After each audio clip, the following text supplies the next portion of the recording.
Sino ka nga ba? Kaibigan.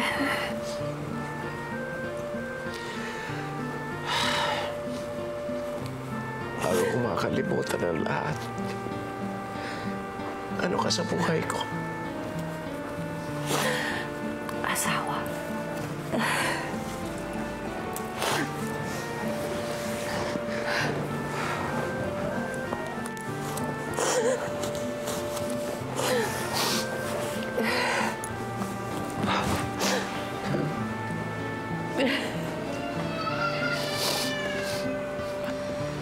Tita Alicia, nakausap ko na si Guada.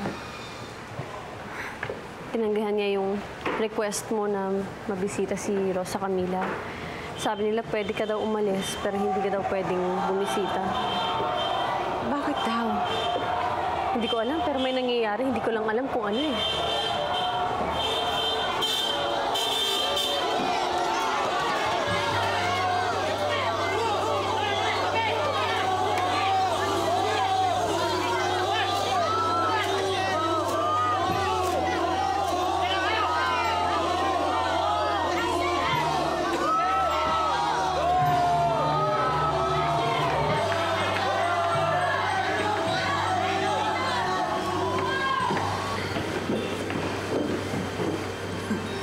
Ang tapang mo ah.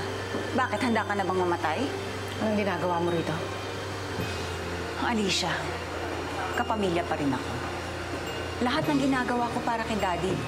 Kaya nga ako nandito eh. Kukunin ko siya, dadaling ko siya sa Amerika para makapagpagamot siya. Hindi ako papayag! Hoy, kabit ka lang!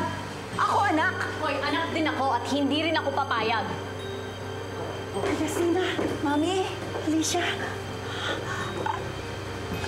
Ang anak mo nasa TV. Dadali ka na. And so, starting midnight tonight, binibigyan namin si Carlito Valiente ng 3 araw na palugit within which dapat sumuko siya. Sapagkat pag hindi, we will have to execute Rosa Camila sa salang rebellion against the government. Carlito, anong gagawin natin? Papatayin nila si Rosa Camila. I think, baka nang bablap lang yan si Gonzalo eh. Hindi yan papayagan ng simbahan. Kung babluff nga lang siya, dapat di nalabas sa TV si Rosa Camila. 3 araw para sumuko. 3 araw para sa pagsalakay natin. Pinaglalaroan tayo. Pinaglalaroan niya kami Rosa Camila. Itutuloy pa ba natin ang ating balak? Dapat nating ituloy ang laban. Eh pero kung patayin nga nila ang pamangkin ko. Sandali, kailangan mag-isip, nalilito ako.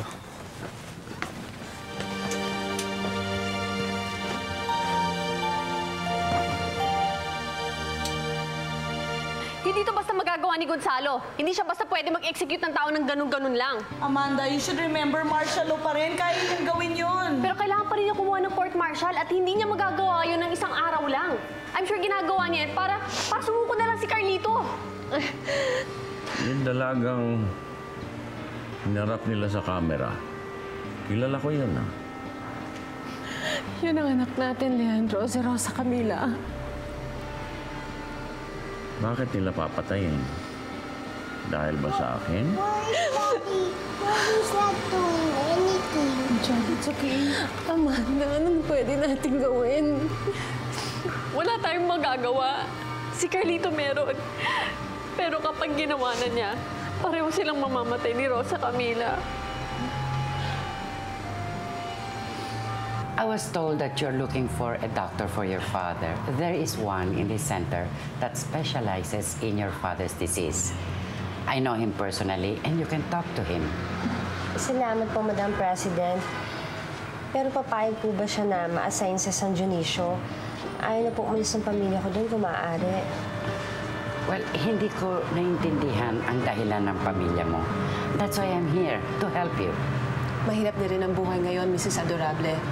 Pati nga kami mga doktor, bumababa na ang sweldo. And to think that we're a private hospital. What? Ba't hindi kayo nagrereklamo? Pati nga ang mga doktor sa government hospitals pa-sideline na. Hindi lamang sa ospital, kundi sa lahat. Hindi mo alam kung gaano kahirap ngayon ang buhay. Ang nakikita namin yung paghihirap namin.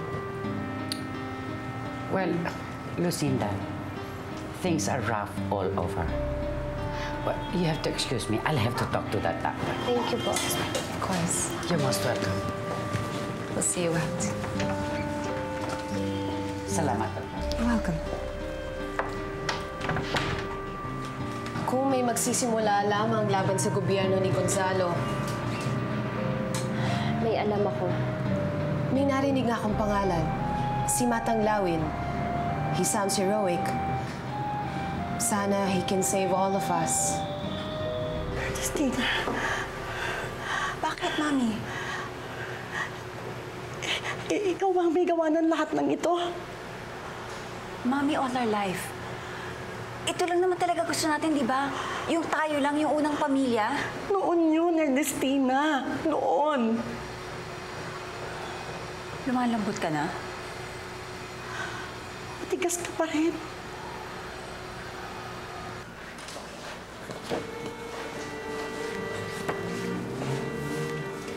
Pasok niyo muna siya. Kalagan niyo muna siya ng posas. Hindi naman siya tatakbo. Narito ako.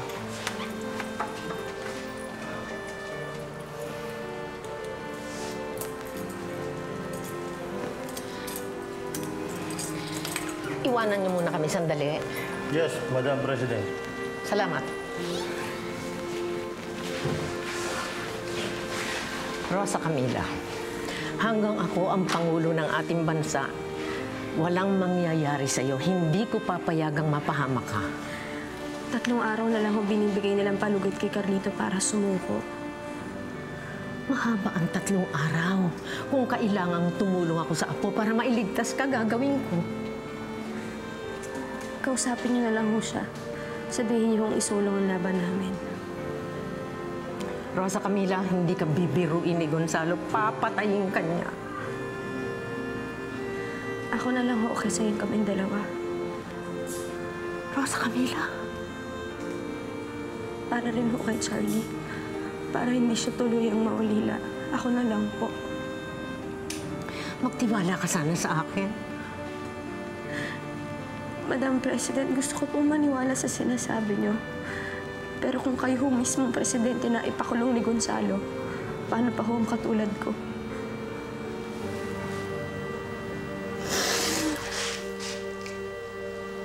Mami, kaya ako nandito. Kukunin ko na kayo ni Daddy. Pupunta tayo ng Amerika, ipapagamot natin siya. Magkakasama na tayo ni Paloma at saka ni Dindo. Mami, ano bang gusto mo? Buong buhay natin, itong gusto natin, nasa kamay na natin, ayaw mo. Iba na ang sitwasyon ngayon, Ernestina. Matuto ka nang tumanaw ng utang na loob doon sa mga ginawa sa atin ni Rosa Camila at Alicia noon. Mami, karapatan natin yon. Bakit pa kayo sumama sa akin? Dahil ba naawa ka kay Rosa Camila talaga o dahil kay Alberto? Sinasabi ko na nga ba? Si Alberto ang una't huli sa buhay ninyo. Siya lagi ang importante. Mami, patay na siya. Ako na lang ang naiiwan dito. Siya pa rin. Umalis ka na. Umalis ka na. Umalis ka na. Mami, ano? Umalis ka na. Umalis ka na. Tumawag kayo sa headquarters ngayon din. Kumuha kayo ng sundalo na magbabantay dito at walang lalabas dito kahit mami ko. Walang utos sa taas. Ako mo nag-uutos at ako na rin ang tatawag kay General Gonzalo. Matutupad yun. Yes, ma'am. Walang lalabas sa bahay na to. Wala! Ma'am.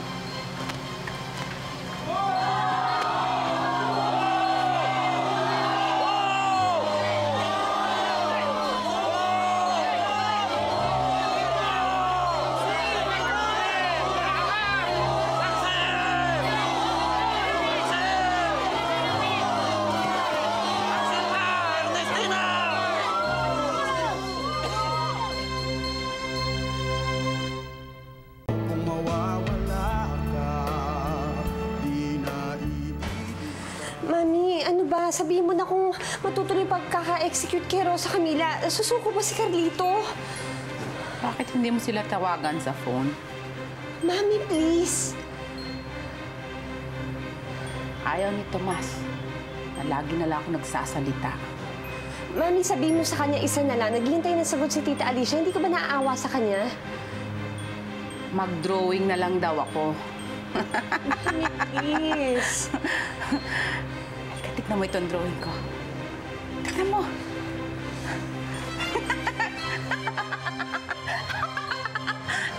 Oh my God. Ayan.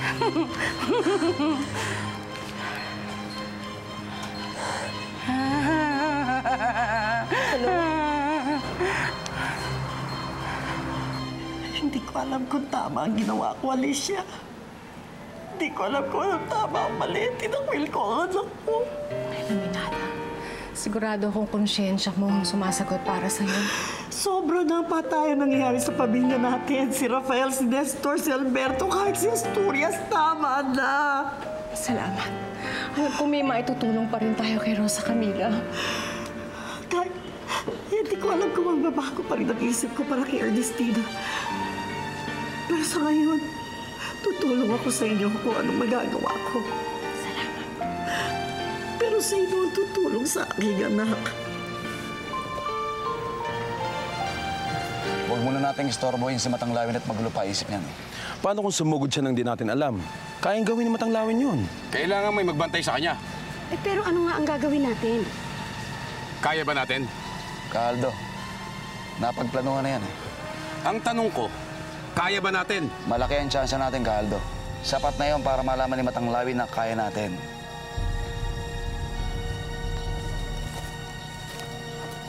Matanglawin, saan ka pupunta? Saan ka pupunta? Wala naman kayong utos sa taas, di ba? Kayo na mismo nagsabi, si Ernestina lang nag-utos sa inyo. Huwag kayong susunod. Tulungan niyo kami, maawa kayo sa amin. Ba't kailangan ikulong niyo kami rito? Mga kasama, tingnan mo ginagawa sa amin! Tulungan niyo kami! Tulungan kami! Papatay na anak ko!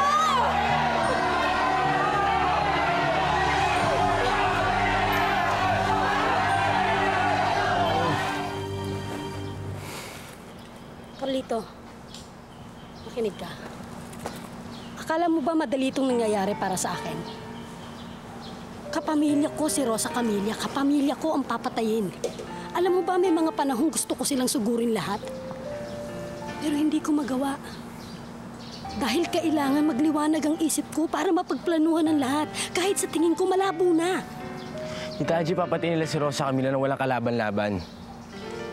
Sa tingin mo ba pag sumugod ka ron, may labang ka? Kahit paano meron? Makinig ka nga sa sinasabi mo. Hindi ba napag-usapan natin dapat lahat pagpalanuhan ng lahat? Bakit ka susugod mag-isa? Hindi ba sa'yo na nanggaling lahat yung mga salitang yan?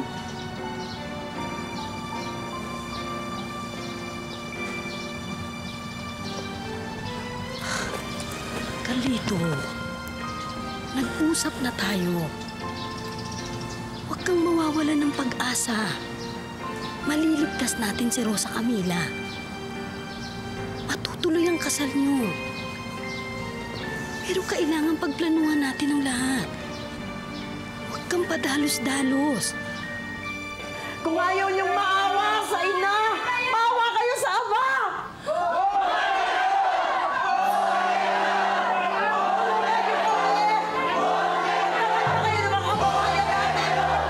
Ilabas niyo kami dito! Ipagdasal niyo kami! Dasal tayong lahat! Nag-aamulo rito! Tumalaki ng lakad!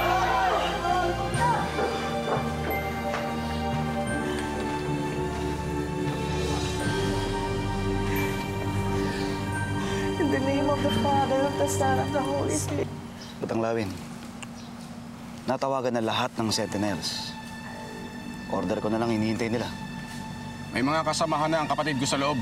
Natutulong sa atin. Yung mga kasama natin dito, ang iba nasa ibaba. Nakahanda na rin. Tao sa tao. Baril sa baril. Magkapat na yun, ah. Huwag natin kalilimutan taong bayan, Matanglawin. May pansabi ba tayo sa mga aeroplano nila? Sa tangkay. Tutulong ang taong bayan. Yan ang magbubuhis ng buhay. Kung kinakailangan lahat, para matuloy lahat to. Para sa 2 tao lang, baka masyado tayong umasa. Our Father who art in heaven, hallowed be thy name. Thy kingdom come, thy will be done on earth as in heaven. Gusto ko lang malaman mo na marami pa rin nagmamahal sa atin. Nawawala raw si Rosa Camila.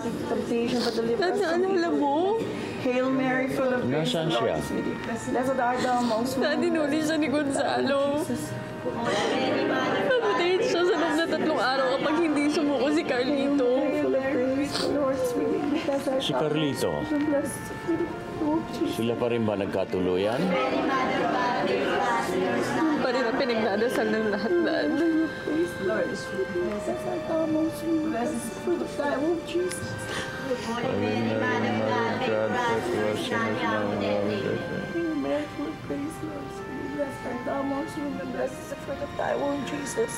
Holy Mary, Mother of God, pray for us sinners now and at the hour of our death. Hail Mary, full of grace, the Lord is with thee. Blessed art thou amongst women, blessed is the fruit of thy womb, Jesus. Apo ko ang pinag-uusapan, why should I listen to reason, Then Crisanta? talk to him. Kung susuko siya, ikukulong lang naman sila ni Rosa Camila. You have no guarantees. I will guarantee it, Romina. Lumuluwag na si Gonzalo para sa inyo. Ano pa ba ang gusto ninyo? Pakawalan nyo si Rosa Camila.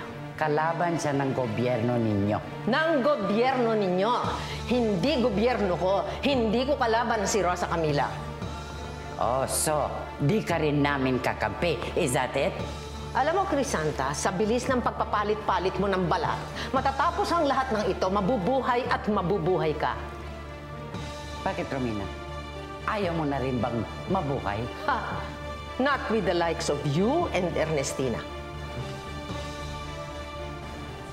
Ako lang ang pinayagan ni Gonzalo na makabisita sa'yo.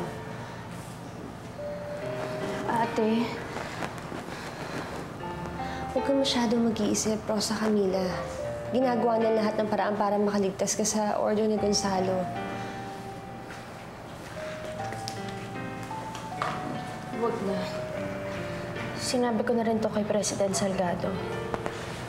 Mas mabuti na lang ako mamatay kaysa umagos ang dugo sa bayan natin. Mas mabuti na yung si Carlito yung buhay para magpatuloy niya yung laban natin lahat. Hindi mo ba naiintindihan? Parang kaming Nestor yung nangyayari sa inyo. Nung nawala si Nestor, parang nawala na ako ng buhay. Sa palagay mo ba gugustuhin pa ni Carlito mabuhay kung wala ka na din sa kanya? Pero ayoko magsama kami pati sa kamatayan. Kung yun lang paraan para magkasama kayo, hindi mo pa ba ito ilalaban? Kamatayan ba rin to? Kaya ilaban niyo ang buhay niyo. Alicia!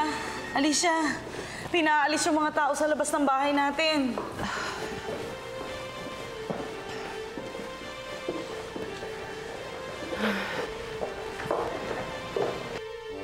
Ang utos sa amin, isang beses pa tumawag kayong taong bayan.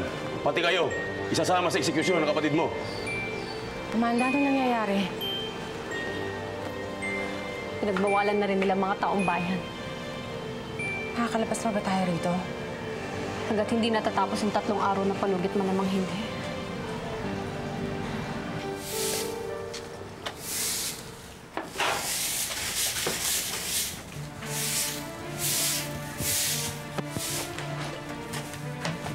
Saan ka pupunta? Tita Angie, hindi po kasi ako nakatulog kagabi.